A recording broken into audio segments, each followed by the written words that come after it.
जीवन विकास के लिए श्रद्धा आवश्यक।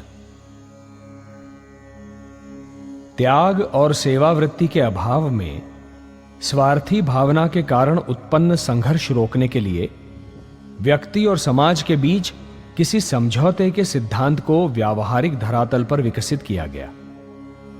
इसी मूल संघर्ष भावना का प्रकटीकरण एक ओर पूंजीवाद और दूसरी ओर साम्यवाद के रूप में हुआ है। इसलिए एक में व्यक्ति समाज का और दूसरे में समाज व्यक्ति का दुश्मन घोषित किया गया। साम्यवाद की जितनी भी लोकप्रियता है, उसका ठोस कारण एक और भी है। मनुष्य केवल रोटी के लिए ही जीवित नहीं है, उसे श्रद्धा की भी आवश्यकता है। उसे श्रद्धा चाहिए जीवन के लिए और मृत्यु के लिए भी।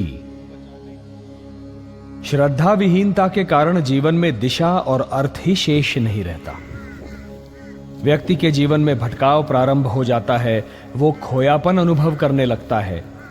यह मनुष्य के लिए अति कठिन व असंभव स्थिति है। विज्ञान के प्रगति के पूर्व ईसाईयत ने यूरोप के लोगों को आवश्यक श्रद्धा उपलब्ध कराई थी, किंतु विज्ञान ने ईसाईयत की आस्थाओं पर प्रहार किया। आकाश, काल, जीवन, ब्रह्मांड संबंधी ईसाई धारणाओं को उसने चकनाचूर कर डाला। यूरोप ने न केवल श्रद्धा का एक स्थान खोया, अपितु दूसरा प्राप्त कर लिया। धर्म में विश्वास क्षीण हुआ, पर विज्ञान पर श्रद्धा बढ़ गई। एक प्रकार से विज्ञान ही नया धर्म बन गया। मनुष्य विज्ञान को परमेश्वर के समान त्रिकालदर्शी और सर्वशक्तिमान मानकर श्रद्धा करने लगा।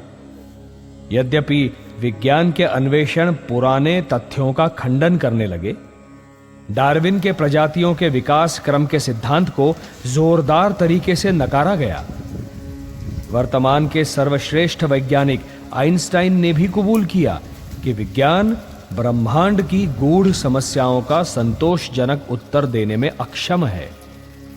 विक्टोरिया युग में विज्ञान को त्रिकालदर्शी माना जाता था, किंतु शीघ्र ही उसके ध्यान में आया कि उन्हें विशाल ज्ञान महासागर के किनारे पड़े कुछ कंकड़ पत्थर ही प्राप्त हुए हैं। खोज और अनुसंधान के लिए अभी भी बहुत बड़ा क्षेत्र है।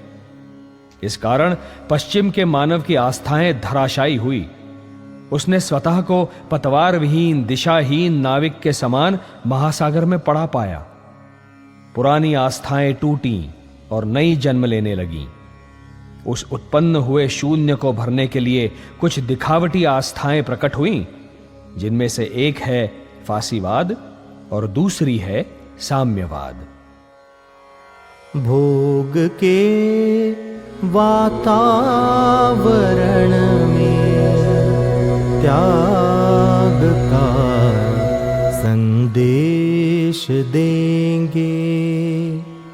त्रास के घन बादलों से सौख्य की वर्षा करेंगे।